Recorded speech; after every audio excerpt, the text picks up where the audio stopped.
it's great to have a good, there's our recording. And that recording is just going to be able to share with folks who are interested in learning more who weren't able to make it today. Thanks for joining. Please feel free, if you're comfortable with turning on your video. We've got interest in engaging in discussion today, so that can be helpful. But thanks again for making some time during this very busy time of year for many of you during a challenging year in many ways. We're really excited to have farmers and ranchers from all across the state, from southwestern Oregon to southeastern Oregon, and folks in the Willamette Valley. For folks who are unfamiliar, Oregon Climate and Agriculture Network is an organization that has a big vision. We're interested in working collaboration with farmers and ranchers to build a regenerative agricultural economy in Oregon that's rooted in community and thrives through disruptions big and small. To get there is going to require collaboration, policy change, and information of the solutions we already have at hand.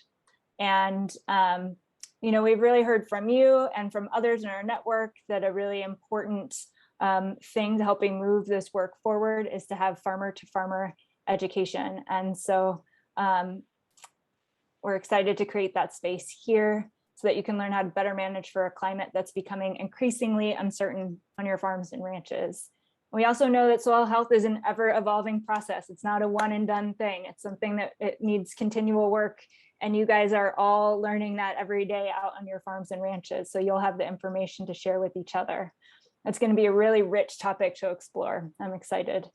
And through this partnership project with Our Family Farms and WSARE, which is the Sustainable Agriculture Education and Research organization, we're happy to start this work of doing more farmer to farmer education.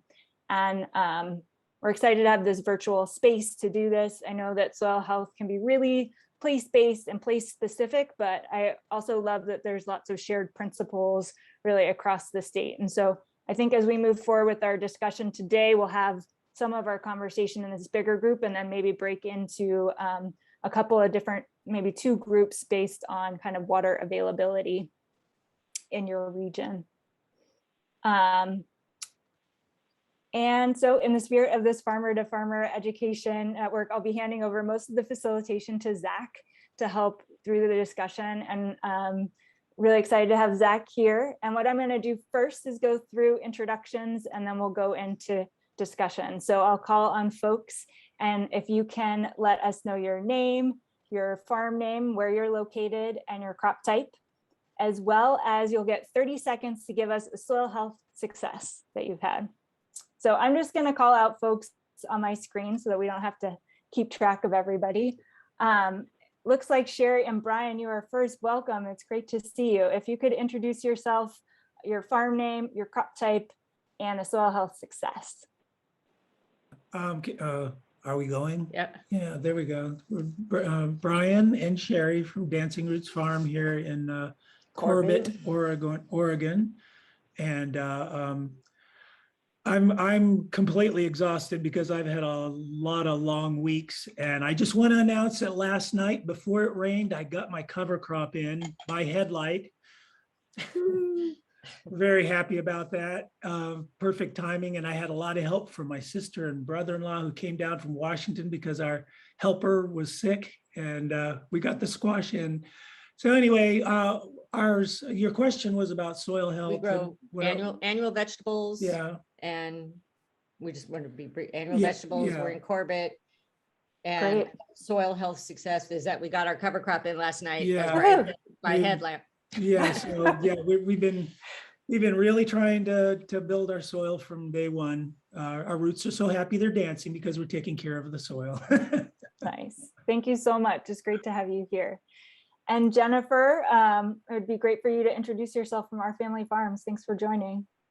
Hi, I'm Jennifer. I'm with Our Family Farms. We're a nonprofit here in Jackson County, and we're helping to sponsor today's event. And so happy that all of you are here and looking forward to hearing all your successes. Thanks. Thanks, Jennifer. Sharon, welcome. You're next on my screen.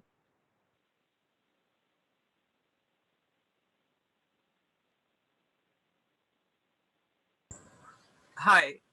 Yeah, I'm Sharon Blick, and I have Living Earth Farm just west of Eugene.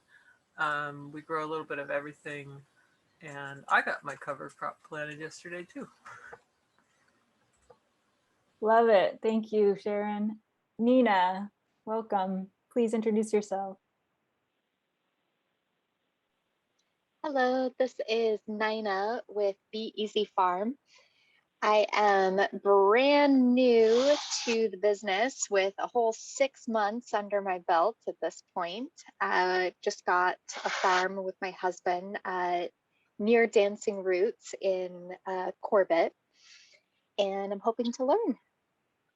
Oh, it's currently in hay, but we'll likely transition it to pasture over the coming years. Great. Thanks so much, Nina. Excited to be with you as you start your journey. Welcome to Eliot. Please introduce yourself. Oh, good timing. I just got back. Great. Yeah, So give us your farm name, your location, and a quick soil health success. yeah, well, oh gosh, I don't know that I have that. So yeah, 10 o'clock acres, sort of. I'm in Beaver Creek and had the place for 4.5 years now, and still coming to grips with soil health and trying to navigate all of the possible things that one can do versus what one needs and wants to do. And I don't know, of late, the biggest success I've had is deciding that I'm going to simply take a whole bunch of forest surplus, aka slash, and dig trenches and bury that in the pastures as a thing to do. That's about it for the moment. Thanks. Thanks, Eliot. Look forward to hearing more about that. Kristen, thanks for joining. Please introduce yourself.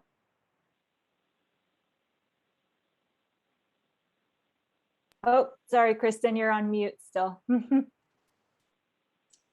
Some reason it wouldn't turn off. There we go. I'm Kristen. I'm from Woody Flower Farm. We're in South Salem on 25 acres, but we grow flowers on about 2.5 to 3 acres. And we're a mix of annuals, perennials, shrubs, and trees that we cut from for the cut flower trade and events and wedding areas. And we grow, we're not certified organic, but we grow using organic practices. We've transitioned to no-till practices for the flower farm. And we used to be in Christmas trees, which is terrible for the soil. And so it's been a big rehab, and we actually have a lot of life in the soil now. So that's my win, that we're going in the right direction. Fantastic. Jack, thanks so much for joining. Thank you for hosting this. My name is Jack Gray. I'm he, him pronouns, and I'm at Wintergreen Farm, which is west of Eugene, a little town called Notai. I say hi to a few friendly faces I know here, but actually I am semi-retired at this point. And so I'm a little bit removed from some of the farming operations, but it's primarily, it's a livestock and annual vegetable farm. We do CSAs, farmers markets, and we do organic grass-fed beef. Once again, one of our biggest successes this year is getting seeding in on time before the big rains hit, before this last rain hit, and we didn't make it before the first rain. But also for us, I think it's the mixed livestock and vegetable production that has been a good thing for us. So thanks. Thanks so much, Jack. Have a lot to learn from Wintergreen's processes for sure. And then I realize we have 2 Jacks on the call, of course. There's Jack Southworth as well. Please introduce yourself, Jack. Good afternoon. My name is Jack Southworth. My wife and I operate a cattle ranch in Eastern Oregon. Our elevation is probably quite a bit higher than most of you. It's about the same elevation as the San Am Pass. And we have a really short growing season, and we have limited moisture. And this year it's been really limited moisture, and so drought conditions. But I'm eager to learn on this about how to improve the health of our soil. Our crop is perennial grasses, and we use cattle to harvest that crop, and finding ways to graze cattle in a manner that is good for the soil, good for the livestock, and good for the people that eat our beef is what we're all about. Thanks. Thanks so much, Jack. Great to have you here. And let's see, Diane, I believe you're next on my screen. Hi there, I'm Diane. I'm in Southwest Corvallis, and we just have a wee 1.5 acre micro farm. We have chickens with a roadside stand, and I sell culinary herbs to our food co-op. We have an orchard and make some cider in the fall. We're looking forward to that. My biggest soil success is that at long last, I had a chance to have a soil test done, and all our numbers came out good. Our main approach to soil health is to have wood chip pathways and cycle them into the beds as they decompose, and not too much amendment. So I was real happy to have good outcomes on our numbers. That's great news. Thanks for sharing. Next on my screen is Mary Ann.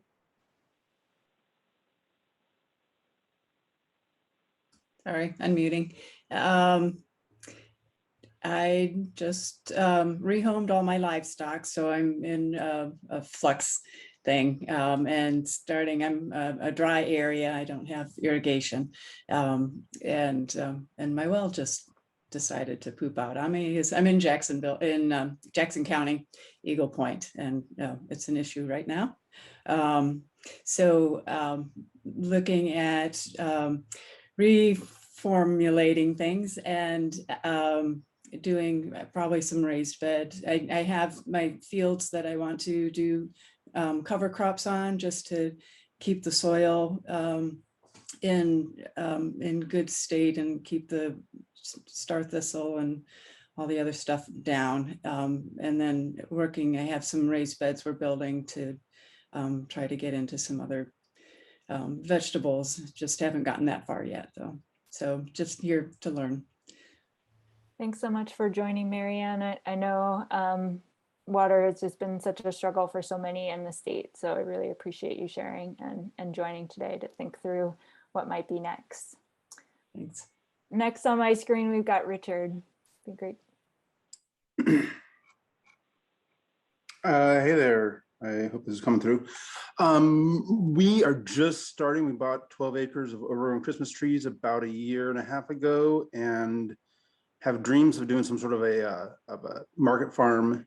But we're really kind of working to see what we can do with our water rights, because our well's not current with the state, and so we have to get a new well and get water rights.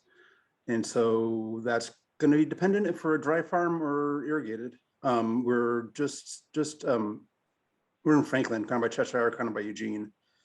And I think I said Fairywood Farm, we've already got an LLC set up. So yeah, soil health, I'm just working on getting Christmas trees cut and pulled out. Got 20 years of overgrown Christmas trees, so they're kind of worthless and kind of a pain in the butt to move. And yeah, we're kind of close to wintergreen, and so they're kind of the desired direction we would like to go. We've got a couple animals starting, and I'm clearing fields, so that's where we're at. Thank you. Thanks. It's a big task, and one I think Zach has a little bit of familiarity with too in different ways. So we'll be happy to make that connection. Excited to see Pam here. Why don't you introduce yourself? Hi, I'm Pam Wavrin, and I'm with Pine Meadow Ranch and Sisters. We got our cover crop in. We're in Central Oregon, so we get a first frost. So we had to get our cover crop in, and we got it in on August 27th. So, that was after our first frost. We're really happy with that. And I think our biggest success this year is we did a bunch of hugelkultur raised beds for a kitchen garden. And I had a lot of people shaking their head at me while we were putting those in, and they performed beautifully. Oh, that's great news. Congratulations. Let's see, Brandy, you're next on my screen. Hello, I am from Tillamook County. We have Mountains to Rivers Ranch. We have 20 acres. We grow mostly hay for the dairy next door. We also do produce for farmers markets, and we do flowers, eggs, and honey. And we have compost piles that we add fish parts to, and we add wood chips and calving, hay, chicken poop, and cow manure, and we turn it and use it for our gardens. We also do some compost tea. We would like to try some biochar this year because we've heard really good things about it, and I think it would really help our soils out a lot. So that's what we're Great. looking into. Excellent. This season. Yeah. Love Thank the you. compost forward focus. Thank you. Yeah. Sarah, great to have you. Please do a quick introduction.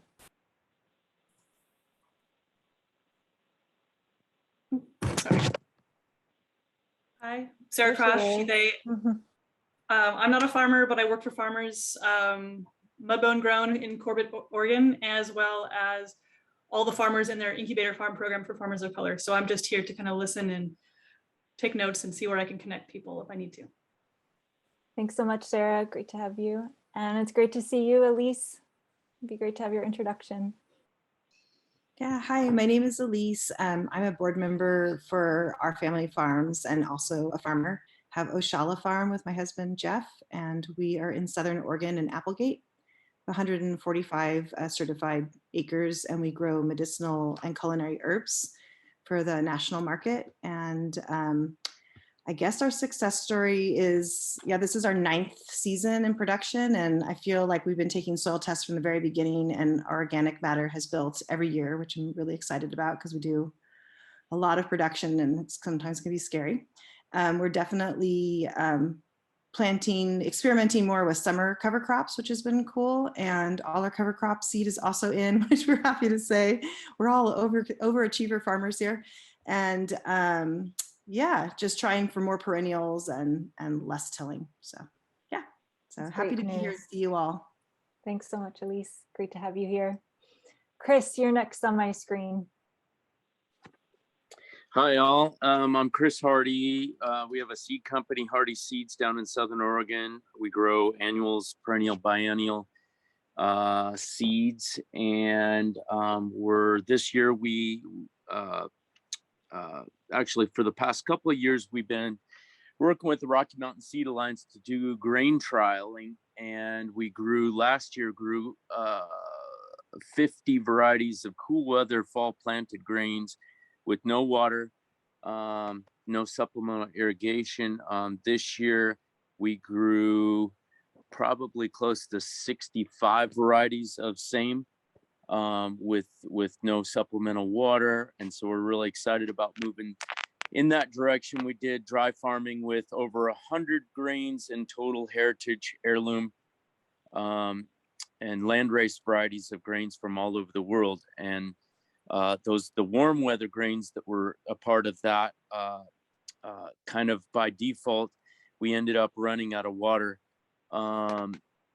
because the Southern Oregon, the Rogue Valley water got shut off. And when the Talon Irrigation District water went off, that led to the shortage of water in a lot of the creeks in the area. And so those creek sources dried up. So even though we weren't directly implicated in the Emigrant Lake and the Talon Irrigation District water, it impacted us in a pretty big way.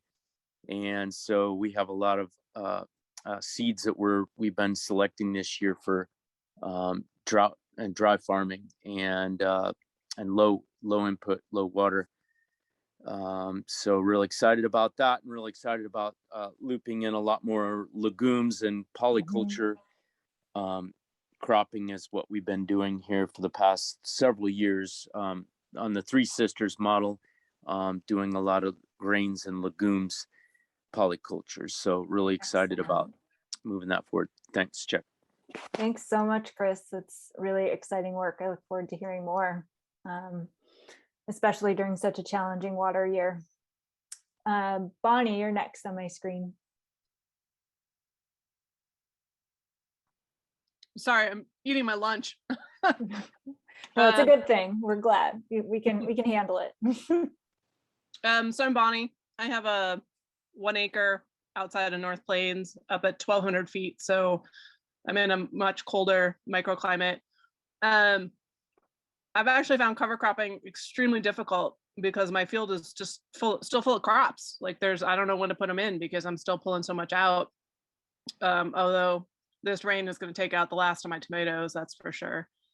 And I've been on this property for 6 years now. And despite having super high organic matter in all my soil tests, my microbial activity is pretty low, even though until last year, I didn't till. So I'm not sure what's going on with that. So I'm trying to do more work with compost, which I have to bring from an outside source, which is problematic. I've brought in a lot of weeds that weren't here before because of that. So just trying to investigate new ways for more microbial activity in my soil. Great, really important piece to bring into the conversation, Bonnie. And Zach can take it from here, starting with a good intro. Hi, everyone. I'm Zach Menchini, Campfire Farms. We're in Malino, Oregon, and we raise livestock, specifically pork, chicken, and duck, as well as a small egg layer flock. My soil success story is this morning, one of our employees came in and said, "Boy, it looks like a golf course out there." We're getting great germination on some cover crop that we seeded a few weeks ago. And it's generally not the goal to be running a golf course, but I'm taking it as a compliment. So that was nice to hear. So that means we're done with introductions now, Ashley, is that correct? Okay, great. You're there. Well, thanks so much for joining us, everybody. It's great to have you here and have your interest in soil health. We appreciate you taking the time out of your day. And specifically, thanks to Ashley and Dominica for coordinating this event. These types of discussions are really important, and this topic is extremely important. So now we're going to kind of turn it over to you guys and open up the floor. So just a tip, if you'd like to temporarily unmute yourself, you can use the space bar. I use that a lot, and that just to make sure that we can hear everybody.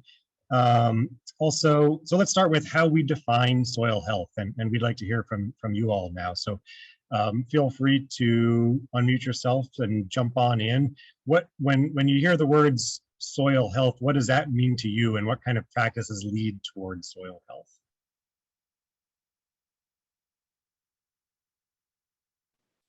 Oh, Sherry, if you're talking, you're on mute. Oh, the space bar thing doesn't work on my laptop, I guess. I was just saying lots of worms. Great, yeah, lots of worms. Microbial or life in the soil, quite literally, right? Anybody else? Well, I'll get it started here. Here's a definition that the NRCS, the Natural Resource Conservation Service, has determined. Soil health is the continued capacity of a soil to function as a vital living ecosystem that sustains plants, animals, and humans.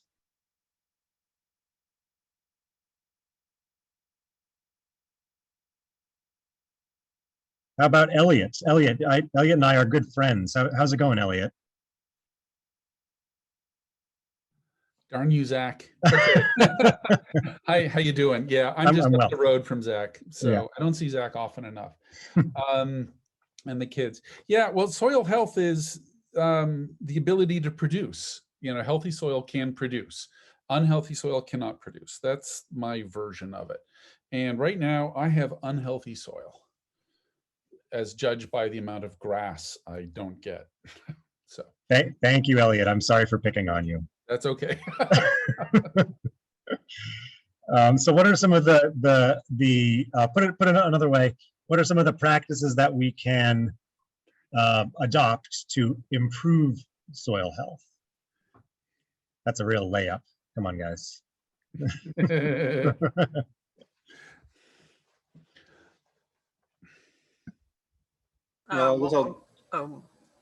Sorry. Mulching. Mulching, yeah, keep it covered. Yeah, and keep the runoff down. Yep, reduce erosion. Yep, absolutely. What's something that really contributes to erosion? I'll throw that out there. I mean, not only just tillage, bingo. So minimizing disturbance is another way to put it.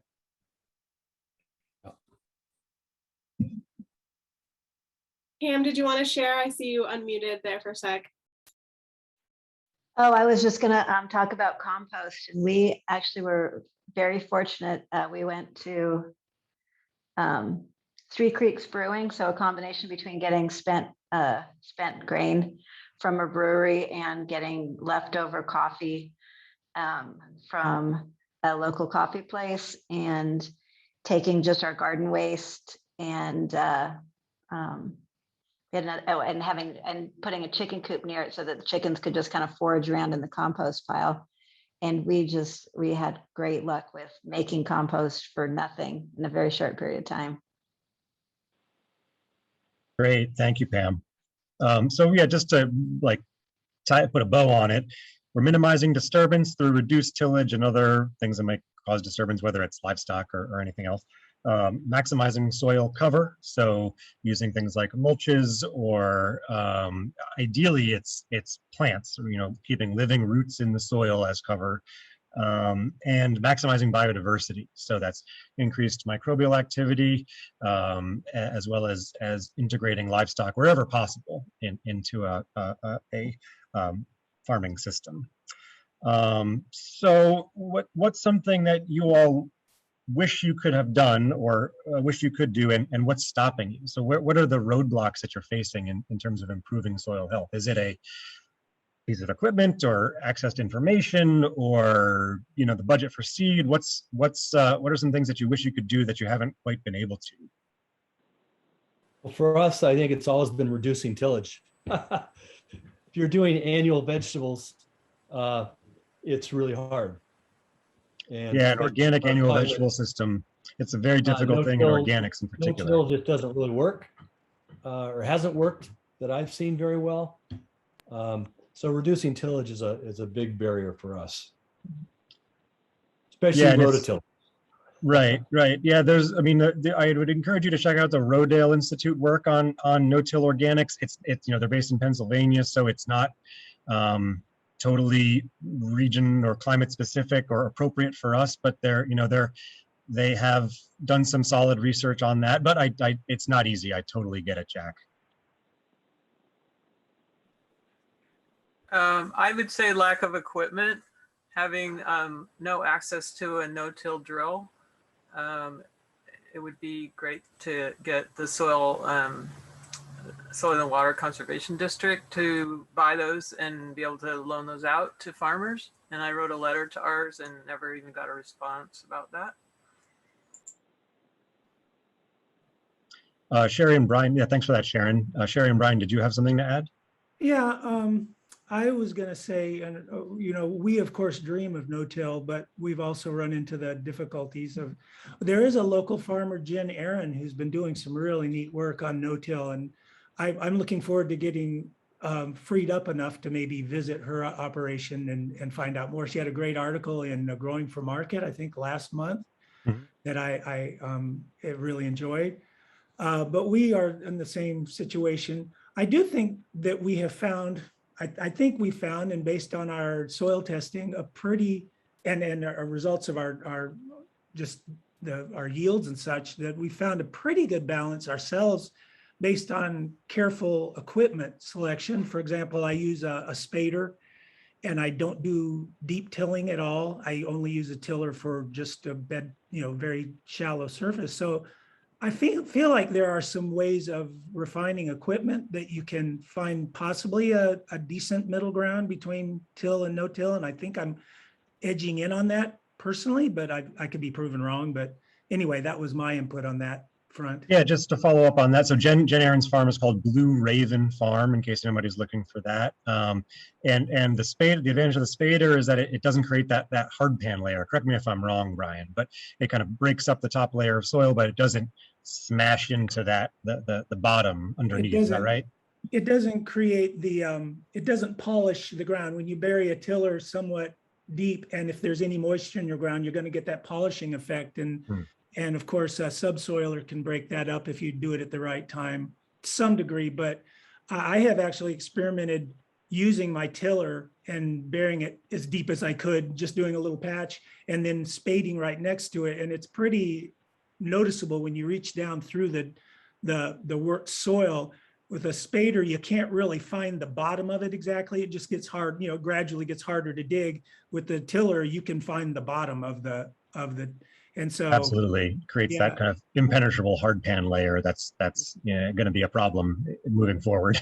What I'd like to find out a little bit more about is that I have also it's like the tiller that I have is a Machio, and it has multi gears, so that if I need to work in some cover crop or some sort of debris, I can slow it. I can drive fast and I can slow down the tines to where I'm just paddling stuff in rather than spinning so fast like a one-speed tiller. That's a good point, because the idea, no-till is for some people it's a dream that's unachievable, but even just reducing tillage is going to be a step in the right direction. So it's not black and white. There's a spectrum of improvements that y'all can make, and any kind of reduced tillage is a soil health victory, I would say.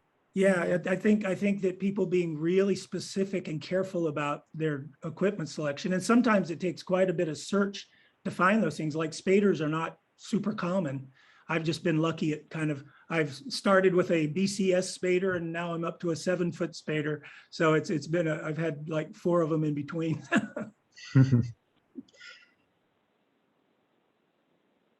I saw Eliot unmute there for a second. I don't know if you want to share something, Eliot. I had a quick comment in response to Sharon, I think, had a comment about wanting a no-till seeder, and the local soil district didn't respond.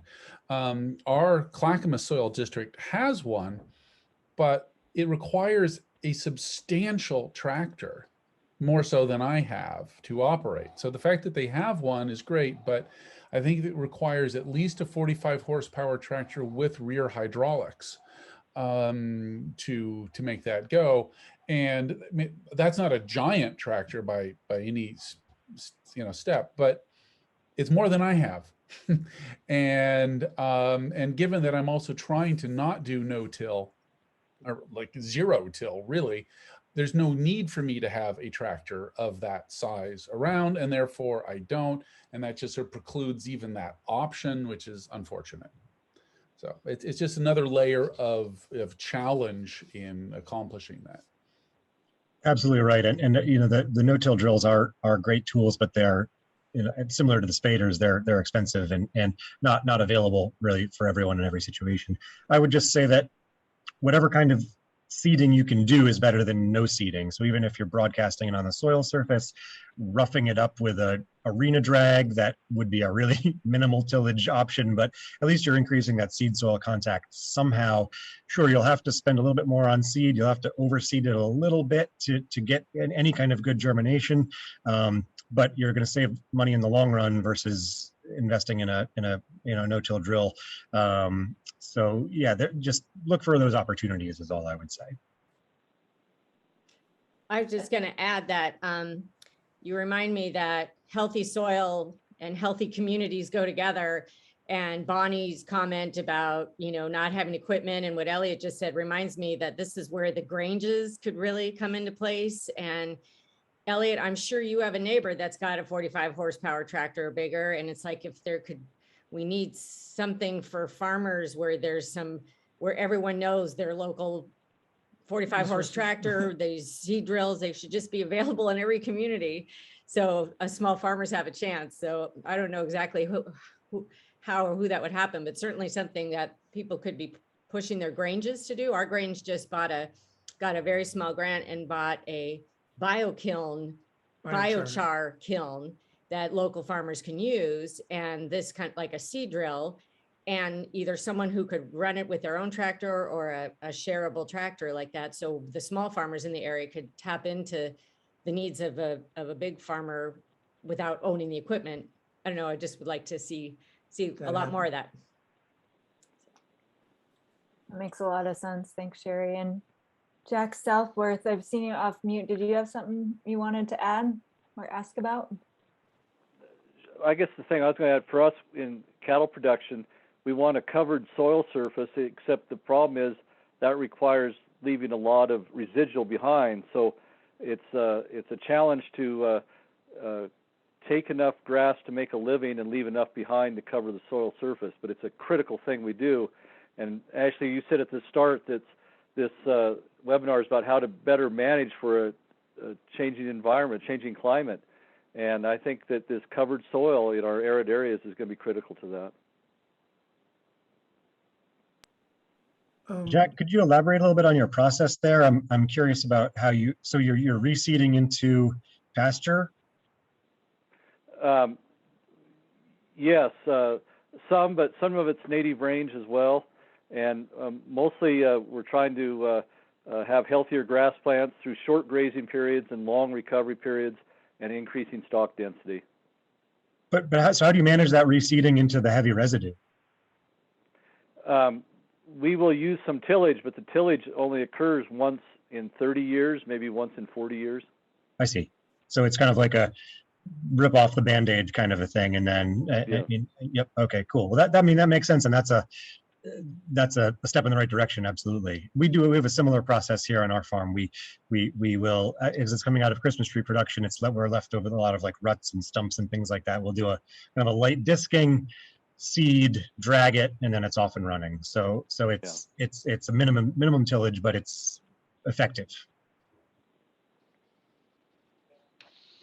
Go ahead, Brian. Yeah, I had a question for you. I know you've done a lot of research into soil health and such, and I wanted to kind of go back to what we were talking about earlier. You know, having larger equipment for a no-till drill, that's a hard thing for a lot of people to overcome. But finding that middle ground, for example, like I was talking about with my tiller, I have ability to set it very shallow and I can slow it down. What would be what is your take on, for example, if you've got residue that you need to I have a seed drill. I have one that I bought used some years ago that's a 3.6 foot seed drill, and it's just been marvelous. I'm like yesterday, that's how I got my cover crop in so fast, is with that drill on my tractor. Is just brilliant. I just love it so much. I feel so lucky. It's not a no-till though. So I will do a very shallow scarf pass to make a seed bed for it, but as shallow and as fast and as work the ground as little as possible, so that I have a decent seed bed for my cover crop. How do you think that stacks up as far as maybe a middle ground? Or am I still just doing utmost harm to my topsoil by doing that quick pass? I mean, I would say that the goal is to have living roots. And if it requires a minimum tillage, I think that the soil will bounce back very quickly. So it's not that there's going to be no damage, but it'll recover faster because it's going to be healthier in the kind of even the medium term. So short-term harm for long-term gain is an individual choice that I think is I can't say, but I think it's a reasonable one in my opinion to make. And a minimal shallow till is still far better than going deeper, right? And precisely, yeah. No, definitely. Sorry. Okay. I had a question. Has anybody ever, we were thinking that we were going to try using a no-till drill to just seed into an existing pasture that has really compacted soil and a lot of undesirable grasses, and we want to just add a lot of different forage and get some, turnips and radishes and stuff in there to break up the soil. And so I guess as we were thinking that we would just use a no-till drill and go right into the existing pasture. And has anybody done anything like that and had any success?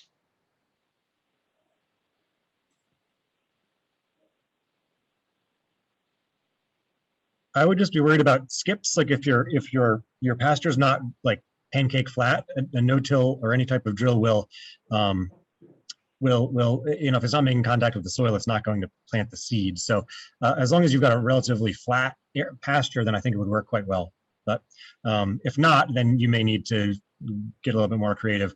They just don't have too much vertical travel. Yeah, it's flattish, you know, Yeah.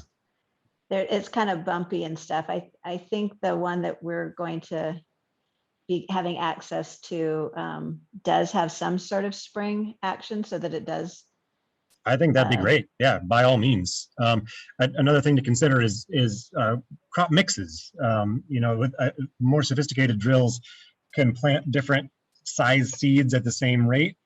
So it with like they've got like different seed boxes for smaller seed versus larger seed, for example. And so they could, you may not have that option, which limits the that's another reason why I like broadcasting seed. It's certainly not the easiest way to do it or the most effective way to do it, but I can do a lot of crazy mixes because we just have a little spreader that we have on the back of an ATV, and I just drive around in circles all day.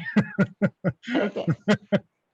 Yeah, I think the one we're looking at using is, it has you can do 3 seed boxes. Oh, fantastic. And I know there are a lot of people over here that are just doing, I'll give a shout out to Sarah Lee Lawrence from Rain Shadow Organics, and she is doing 28 different varieties, and she's planting her spring, summer, and winter cover crops on the fields that she's not farming in for that season, and she does them all in one planting.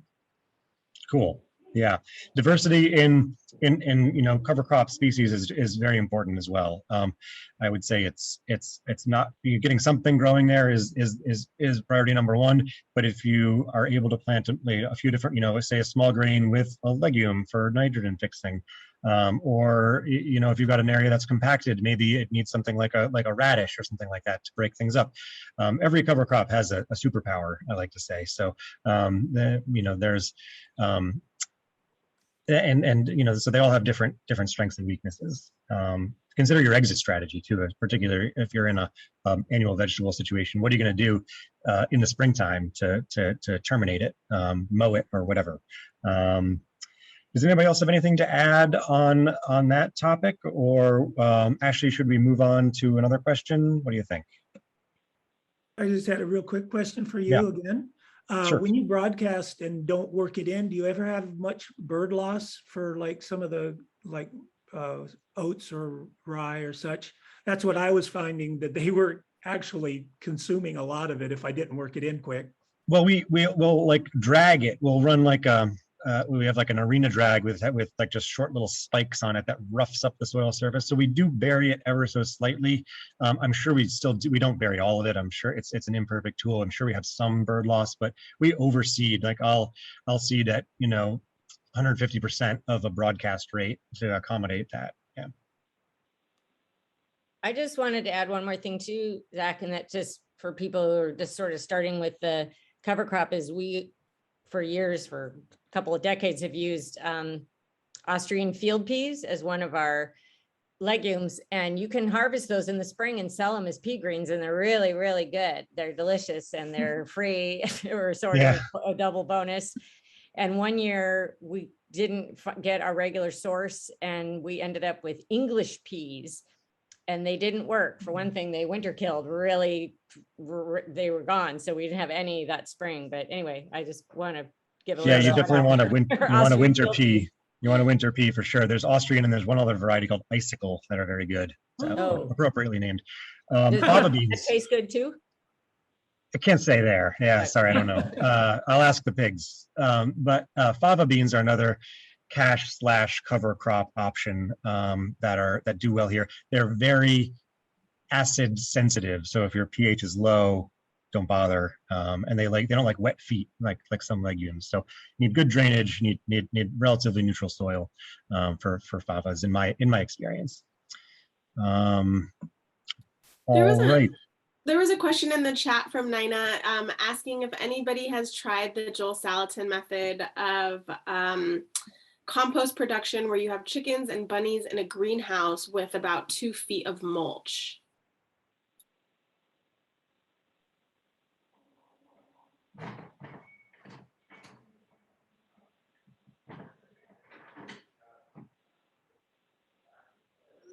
Well, I suppose not. I mean, there are certain. Go ahead, Nina. Were you gonna chime in? Oh, just to say it doesn't sound like it. Please report back. I'll give it a go. It seemed like a brilliant way to create some high value compost in a season with minimal labor inputs. And then you also get the chickens and the rabbits up on out of it as well. Yeah, some passive heat from there, from the breakdown of the compost too. I think that sounds smart. Mhm.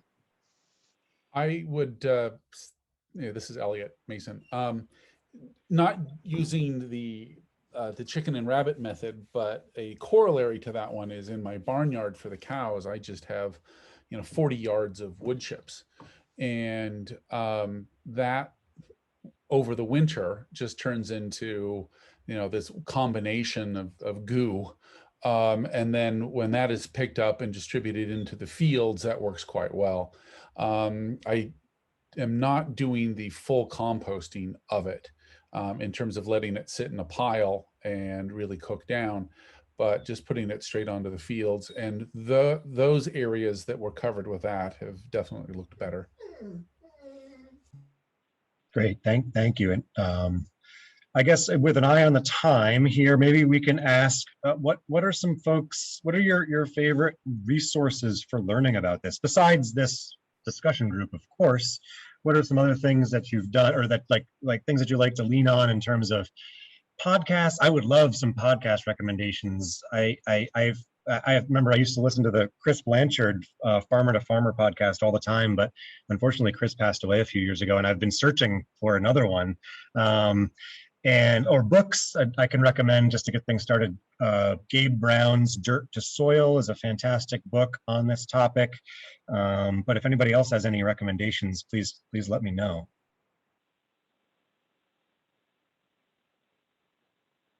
That's where I learned it.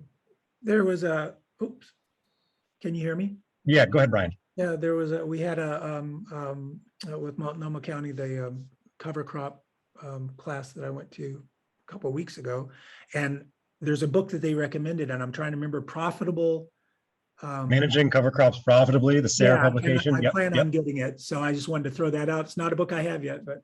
Yep, it's nationwide, so it's not region specific, but a lot of great charts, and it's very useful in many. I lean on it really hard. There's a PDF copy available on the SARE website completely for free too. So Managing Cover Crops Profitably.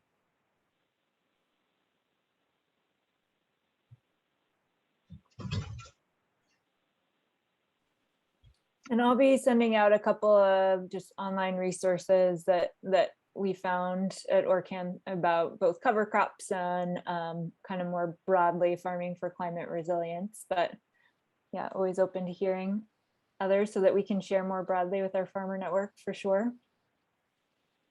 Nicole Masters has a really good book out, and I can never remember this, but something about soil. But that's been a really helpful resource as well. Yeah, great, thank you, Pam.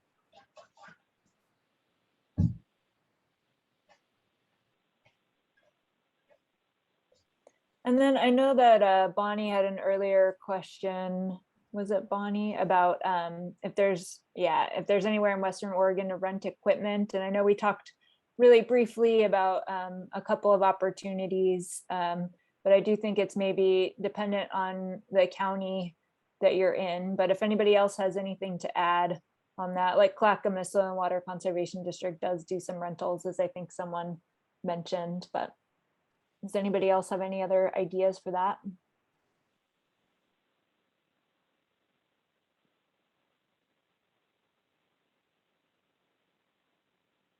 Sounds like we need to start one. I think so. I can kind of chime in. I'm part of a group of, we're all flower farmers. So we have about 10 farmers that joined a Slack channel, and we just, share information on there. And that's been a great place to share tools. So we just created a spreadsheet of all the equipment we had. It's mostly hand labor for flower farming. Some of us have BCS walk behind tractors, some of us don't. And so we've just put up all our resources into a spreadsheet and just share. We just had our BCS. We don't use it very often, so it's been off at somebody else's farm this summer, and it just came back this weekend. And that's been really nice to just have a group of people you trust that you can just move equipment around as you need. Yeah, thanks, Kristen. And also on that note, there's the Portland area. This is really region specific, so apologies to people outside the Portland area, but there's the PACSAC, Portland Area CSA Coalition, has a old school listserv that there's a lot of has a lot of members, and if folks, I've seen a lot of like equipment requests come across on there, and usually someone can help people out. So if you're in the Portland area, the PACSAC listserv is a good resource. Zach, it's actually been officially changed. It's the Pacific Northwest CSA Coalition. So it is trying not to be Portland. Excuse me. So well, thank you. Well, unfortunately, I think it probably is in reality is still pretty set, but I'm glad that they're trying to go a little broader.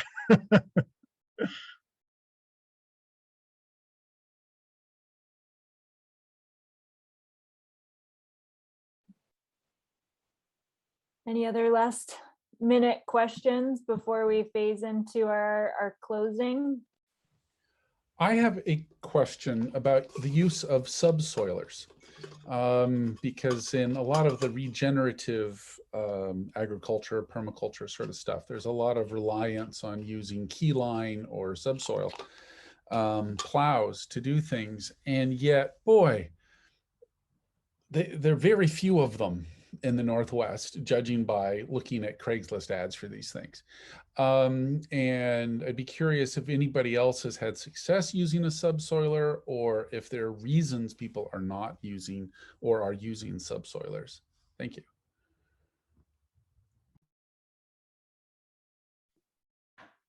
I mean, I would say that they are a lot of different pieces of equipment could do that job. I mean, it's a plow, more or less. It's maybe somewhat deeper, but I've also heard them called, well, and they're different. They're not exactly the same, but they provide a similar kind of function. And they do a lot of short-term damage. I mean, it's the same idea of that came up earlier of, you know, you got to rip off the Band-Aid. If that is the only way that you can farm a particular piece of ground and improve the soil health in the long run, then maybe it's worth doing, but they do a lot of temporary damage, I would say.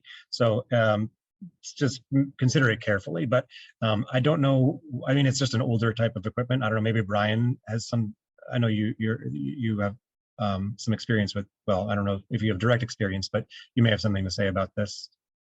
Yeah, I was listening intently to this discussion and was actually taking off my mute to ask you what you think of subsoiler.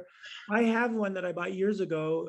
It's a little less than 2 feet deep, and it's just a single shank, because that's, you know, even my most powerful tractor, I don't know if it could handle any more than that. And I wanted to ask you, actually, what I had in my mind that any chance to subsoil at the right time was a good thing to do. And I remember I said, hey, I'm going to do it this year, because I actually have some fields that were open and fallow during the dry season. And so I went out and did it. And as soon as I came home, Sherry said, are you sure that that's still a good thing to do? And I was like, oh, I just assumed it was. And so I was going to ask you, and you were indeed saying that it was had mixed. Well, it's in some cases, I think it's unavoidable if you've got an area that has very poor drainage, or I mean, it has some plow damage some tillage damage, rototillage damage in the past. To improve infiltration, you know, to maybe move something out of a swamp condition, then it may be unfortunately necessary. But I think it's kind of an implement of last resort, I guess. Oh, and what about it do you feel is damaging? Well, it does, it breaks up those, like, you know, the layers of aggregate, not so much in the level of a rototiller, but it's just, that's a real deep till renovation strategy. I guess, yeah, I mean, it seems unnecessary to me unless there's an issue that is unsolvable by other means. We had a class here years ago, and like I say, I have the subsoil and I haven't used it that much, but we had a class and we studied our soil on our property and went to different sites, and they kind of dug and looked, and we had quite a bit, I don't know if quite a bit, but numerous pockets of, I think they call it loess. Oh, yeah. that Yeah. shows, I believe, possible drainage issues and anaerobic activity, correct? Mhm.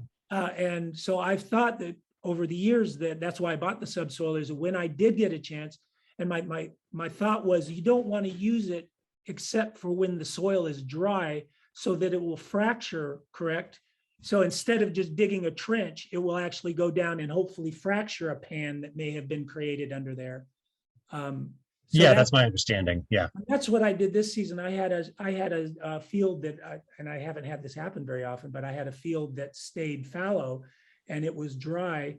And it's interesting soil in this one field. And man, it really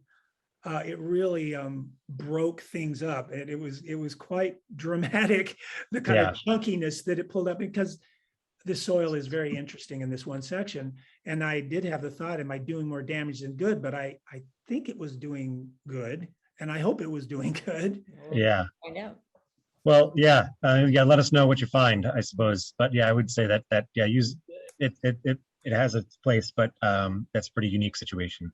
I know that it's about 1 o'clock, and Ashley has some wrap up stuff that you wanted to do. So I'll turn it back over to her. Thank you so much, guys. Thank you so much. I know there was one outstanding question about fava is the best time to plant them. So if people want to put some additional answers in the chat, that would be great.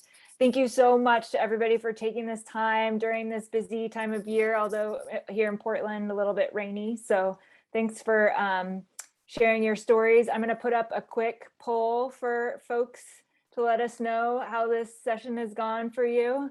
And I'm going to have some follow-up resources on soil health as well as cover cropping that we'll share. Thank you so much, Zach, for facilitating this conversation. I really appreciate your time. And thanks to our family farms, Elise and Jennifer, for your support for this work. This will be available as a recording to folks afterwards. And I'll just leave that, ORCAN is really interested in supporting a farmer-to-farmer education network moving forward. And this was a really great kind of first step out to that. And we're also interested in building something that will be a little bit more consistent over time, so that folks can get to know each other and build a bit more of a community. And if you are interested in staying engaged with Oregon Climate and Agriculture Network's work, we'll send out a quick survey for you to get into our network if we haven't met you before. And really pleased to have you. And thanks for doing the hard work of farming. We really appreciate your efforts. So thank you so much.